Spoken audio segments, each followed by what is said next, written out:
بسم اللہ الرحمن الرحیم۔ السلام علیکم۔ میں گوہر بٹ آپ کی خدمت میں حاضر ہوں۔ آج شیخ رشید احمد نے جو پریس کانفرنس کی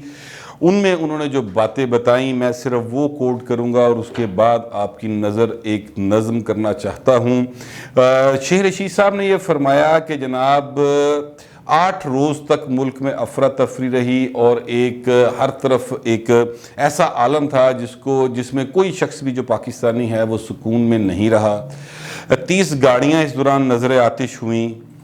اور اس میں جو لوگ پکڑے گئے وہ ان کی تعداد تقریباً 670 کے قریب تھی جن کو آزاد کر دیا گیا۔ ویسے تعداد اس سے کافی زیادہ ہے اور جو بھی کافی سارے لوگ گرفتار ہیں وہ رہا نہیں ہو سکے۔ جس طرح حکومت لمبی پئی وہ بھی ہو ہی جان کے فائنلی 8 مظاہرین جو ہیں وہ یعنی ٹی ایل پی کے لوگ وہ اس میں جاں بحق ہوئے، جبکہ 5 پولیس اہلکار بھی اس میں جاں بحق ہو گئے۔ یہ وہ تفصیل ہے جو شیخ صاحب نے اپنی پریس کانفرنس میں کی اور ایک لمحے کے لیے بھی ان کے چہرے پر، ان کی آواز میں، ان کی آنکھوں میں ان جو لوگ اپنی ڈیوٹی کرتے ہوئے شہید ہو گئے، جو اپنے عزم کے لیے، اپنے مقصد کے لیے جو دنیا سے چلے گئے، جاں بحق ہو گئے، ان میں سے کسی کے لیے ان کے چہرے پر کوئی افسوس کا تاثر نہیں تھا، کوئی آواز میں دکھ نہیں تھا، ان کی آنکھ نم نہیں تھی ان کے لیے۔ اور ابھی شیخ صاحب نے یہ نہیں بتایا کہ زخمی کتنے ہوئے۔ 700 کے قریب تو پولیس اہلکار زخمی ہوئے اور جو مظاہرین زخمی ہوئے یعنی ٹی ایل پی کارکن زخمی ہوئے ان کی تعداد شاید شیخ صاحب کے پاس نہیں تھی، لیکن وہ بھی تعداد سینکڑوں میں ہے۔ اچھا، اب اس ساری صورتحال میں شیخ صاحب نے جو اعلان کیا تھا پہلے، اس میں انہوں نے کہا تھا کہ جناب کیس واپس، 4 شیڈول بھی واپس تے فلانے بھی واپس۔ آج انہوں نے کہا کہ جناب جو کیسز ہوئے ہیں وہ اپنی قانونی کارروائی پوری کی جائے گی۔ اب جو قانونی کارروائی پوری کی جائے گی نا اس میں اسی میں ساری بات ہے اصل میں۔ قانونی کارروائی مثال کے طور پہ یہ ہوگی 780 لگی ہوئی ہے جناب، عدالت میں جا کے وکیل کہتا ہے جی، سرکاری وکیل کہتا ہے کہ جناب کوئی نہیں، ہم اس پہ کوئی بحث نہیں کرنا چاہتے۔ اس کا مطلب یہ ہوگا کہ بھائی انہوں چھاڑ دے، جج کے پاس کوئی آپشن نہیں ہوگی، جج ان کو چھوڑ دے گا۔ اسی طرح جو کو 302 کے ہیں ان کے کہاں سے آپ ڈھونڈیں گے شواہد، کہاں سے ڈھونڈیں گے وہ ساری فوٹیجز اور کہاں سے وہ ساری چیزیں سامنے آئیں گی کہ اس کے بعد گواہیاں ہوں، اور کون اس کو اتنا لمبا لینتھی پروسیس ہے اس کو کون اس طرح سے فالو کرے گا۔ تو یہ مطلب اب ساری بات جو ہے نا اب یہی ہے کہ جو دنیا سے گئے وہ گئے اور جو زخمی ہو گئے ان کا علاج ان کے گھر والے کروائیں گے۔ پولیس کے جو لوگ جوان زخمی ہوئے ان کو سرکاری خرچ پہ جس طرح کا علاج ملے گا وہ کون نہیں جانتا کہ کس طرح کا علاج ان کے نصیب میں آئے گا، کیونکہ وہ پولیس اہلکار ہے نا، سپائی ہیں، وہ پولیس کے سپائی ہیں، وہ کوئی افسر نہیں ہیں، وہ کوئی سیکٹری ہیلتھ نہیں زخمی ہوا، وہ کوئی ایسا شخصیت نہیں زخمی ہوئی جو کہ کیا اس کو کہتے ہیں جس کا حکومت وقت کے ساتھ بڑا گہرا تعلق ہو، یا وہ کوئی بھی حکومت ہو، صرف پاکستان میں عمران خان کی حکومت کا یہ وتیرہ نہیں ہے، ساری حکومتیں ایسی کرتی رہی ہیں کہ مطلب میں اس پہ وہ میاں محمد بخش کا ایک مجھے مصرع یاد آ گیا کہ ماڑے دا کی زور محمد نس جانا یا رونا۔ تو وہ اب بیچارے جو ہیں وہ روئیں گے بیٹھ کے، جن کی ٹانگیں کٹ گئیں، جن کے بازو کٹ گئے، جن کے پیٹ میں گولیاں لگی ہیں، جن کی آنکھ نکل گئی ہے، وہ بیچاروں کا کس نے علاج کرانا ہے؟ مری پٹی ماڑی موٹی کر کے کو 2-4 دن بس وہ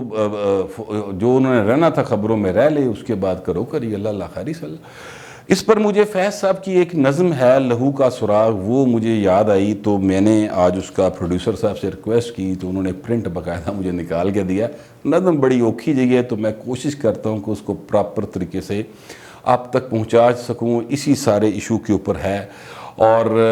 میں آپ کو یہ بھی بتا دوں کہ یہ تقریباً 40-50 سال پہلے لکھی تھی فیض صاحب نے، اور آج بھی یہ کتنی ریلیونٹ ہے۔ اس پاکستان کے حالات کبھی نہیں بدلے میرے ملک کے، یہ بڑی دکھ اور تکلیف کی بات ہے میرے لیے، آپ کے لیے بھی یقیناً ہوگی، کوئی ظاہر ہے آپ بھی اتنے ہی پاکستانی ہیں جتنا میں ہوں۔ تو وہ نظم میں آپ کے سامنے پیش کرتا ہوں۔ اس کا عنوان ہے لہو کا سراغ۔ کہیں نہیں ہے، کہیں بھی نہیں لہو کا سراغ، نہ دست و ناخن قاتل، نہ آستین پہ نشاں، نہ سرخی لب خنجر، نہ رنگ نوک ثنا، نہ خاک پر کوئی دھبا، نہ بام پر کوئی داغ، کہیں نہیں ہے، کہیں بھی نہیں لہو کا سراغ، نہ صرف خدمت شاہاں کے خوں بہا دیتے، نہ دین کی نظر کے بیانہ جزا دیتے، نہ رزم گاہ میں برسا کے معتبر ہوتا، کسی علم پہ رقم ہو کہ مشتہر ہوتا، پکارتا رہا ہے آسرا یتیم لہو، کسی کو بہر سماعت نہ وقت تھا نہ دماغ، نہ مدعی نہ شہادت حساب پاک ہوا، یہ خون خاک نشینہ تھا رزق خاک ہوا۔ بڑے افسوس کی بات ہے کہ یہ 40-50 سال پہلے نظم لکھی گئی اور آج بھی وطن عزیز کے وہی حالات ہیں کہ کوئی غریب کی جو ڈیوٹی کرتے ہوئے مارے جائیں، جو یعنی کسی مقصد کے لیے مارے جائیں، یہاں پر ریاست جو ہے، یہاں کی حکومتیں جو ہیں وہ اس کے لیے، یعنی جب شیخ صاحب، مجھے زیادہ تکلیف اصل میں جس بات کی ہوئی وہ یہ تھی کہ شیخ صاحب یہ تفصیل بتا رہے تھے کہ 8 مظاہرین اور 5 پولیس اہلکار جناب جہاں بحق ہو گئے، ان کے چہرے پر کوئی تکلیف نہیں تھی، ان کی آنکھ نم نہیں تھی، ان کی آواز میں کوئی درد نہیں تھا، وہ ایسے ہی روٹین میں پڑھ رہے تھے جس طرح مطلب پڑھ دیتے ہیں، اور اس کے بعد وہ جس طرح باتیں کرتے ہیں مخالفین کو، سیاسی کو، اس طرح کی بات کر کے وہ آگے نکل گئے۔ میں سوچتا رہ گیا کہ میں کہا یار یہ بندہ کتنا سنگ دل ہوگا کہ جس بچے کی باپ مر گیا۔ میں نے وہ ویڈیو دیکھی اور میں آپ سے ایک بات اس وقت شیئر کرنا چاہتا ہوں۔ ہمارے ایک دوست ہیں عمران شفقت صاحب، بڑے اچھے وی لاگ کرتے ہیں، وہ بڑے سینئر صحافی ہیں۔ 2 روز پہلے میں ان کو دیکھا، گاڑی ان کی کھڑی تھی تو میں نے سوچا ان سے مل لوں۔ میں نے جب ان کو نوک کیا ان کا دروازہ تو وہ زاروں قطار رو رہے تھے۔ تو جب میں نے دیکھا تو وہ ایک ویڈیو دیکھ کے رو رہے تھے جس میں ایک سپاہی کا بچہ اپنے باپ کی قبر پہ کھڑا ہے اور وہ آوازیں دے رہا ہے اپنے باپ کو، وہ باقاعدہ اس طرح آواز دے رہا ہے، 3-4 سال کا بچہ ہوگا، جس طرح اپنے باپ کو کوئی بچہ بلاتا ہے۔ یار یہ ویڈیو جو ہے یہ پورے پاکستان میں نہیں پوری دنیا میں وائرل ہوئی ہے۔ مجھے سمجھ نہیں آتا ان لوگوں کا جو اس طرح کی پالیسیز بناتے ہیں جس کے نتیجے میں معصوم جانیں ضائع ہوتی ہیں، اور راتاں نوں سوندے کیویں ہو یار تسی، میری تو سمجھ میں یہ بات نہیں آتی۔ کس طرح سو جاتے ہیں؟ یہ پالیسی جس نے بنائی کہ اچانک سعد کو پکڑ لو، اچانک اس کو گرفتار کر لو، اچانک ان کو جناب کالعدم قرار دے دو، ان کے ساتھ ایک معاہدہ ایسا کر لو جس پر آپ عمل نہیں کر سکتے، اور حکومت اس معاہدے سے پھر گئی، 2-3 بار پھری، ہوں پھری پئی ہے۔ یار کون لوگ ہو تسی؟ یار آپ کیوں نہیں سوچتے کہ یہ لوگوں کے جذبات کا مسئلہ ہے، ایمان کا مسئلہ ہے، اور یہ لوگوں کے ساتھ آپ ان کے ساتھ کھیل رہے ہیں، اس میں لوگوں کی زندگیاں ضائع ہوتی ہیں۔ 7 دن تک کاروبار زندگی پاکستان میں جامد رہا، کئی لوگوں کے کاروبار نہیں ہو سکے، کئی گھروں میں کھانا نہیں بن سکا، رمضان کا مہینہ چل رہا ہے، اور شیخ صاحب نے ایسا نہ کھلو کے گل کرتی۔ یار مجھے تو سمجھ ہی نہیں آئی۔ یہ تو ایسے ہی تھا جیسے کوئی آپ کمپیوٹر میں کوئی چیز فیڈ کی ہو تو آپ بٹن دبائیں تو وہ چلنا شروع ہو جاتا ہے، بغیر کسی انسانی جذبے کے۔ یہ ساری تفصیل شیخ صاحب نے بیان کی، میں نے تو بڑی تکلیف ہوئی یار، پتہ نہیں آپ کو ہوئی کہ نہیں ہوئی۔ اور اس کے بعد جو شیخ صاحب نے اگلا بم پھوڑا، یعنی اب میں اس اگلی بات کی طرف آتا ہوں، رٹی رٹائی ٹیپ۔ جناب سوشل میڈیا پر پاکستان کے خلاف بڑا پروپیگنڈا کیا گیا، بھارت سے 2.5 لاکھ ٹویٹ آئے، امریکہ سے 1 لاکھ آئے، پتہ نہیں ساؤتھ کوریا سے آ گئے، ساؤتھ افریقہ سے آ گئے، وہ سارے کے سارے پاتے چکے دوجے ملکاں تھے۔ سر بات یہ ہے کہ بے شک میں یہ بات کوئی بھی پاکستانی ڈینائی نہیں کر سکتا کہ انڈیا پاکستان کا دشمن ہے، مجھے اس میں کم از کم کوئی شبہ نہیں ہے، باوجود اس کے کہ میں بھارت اور پاکستان کے درمیان جو دوستی کرانے والے لوگ تھے نا، مطلب اب تو خیر ان میں سے اکثریت دنیا سے جا چکی ہے، مطلب آئی رحمان صاحب ہو گئے، ڈاکٹر مبشر حسن ہو گئے، آسمہ جہانگیر صاحبہ ہو گئیں، اسی طرح اور بہت سارے تھے جو امن پرست تھے، ان کے ساتھ مل کر یہ کوشش کرتا رہا ہوں، لیکن میں اس بات کو حتمی نتیجے پہ یہی پہنچا ہوں کہ انہوں نے ٹیڈی جی پیڑ ہے کہ پاکستان ہے کیوں، یہ بات بالکل درست ہے۔ لیکن آپ اپنے دشمن سے اور کیا توقع رکھیں گے؟ آپ کا دشمن جو ہے وہ آپ کے خلاف سازش نہیں کرے گا تو پھر اپنے خلاف کرے گا، اب وہ آپ کے خلاف ہی کرے گا نا۔ اسی طرح اگر آپ کسی کے دشمن ہیں تو آپ اس کے خلاف سازش کریں گے۔ یہ ایک بالکل سیدھی سی بات ہے، 2+2=4 والی، اس میں کوئی راکٹ سائنس نہیں سمجھنے میں۔ لیکن میرا سوال یہ ہے کہ وہ تو سازش کر رہا ہے، وہ تو کرتا رہے گا، او پائے نا تسی کیوں سازش کر رہے ہو پاکستان دے خلاف؟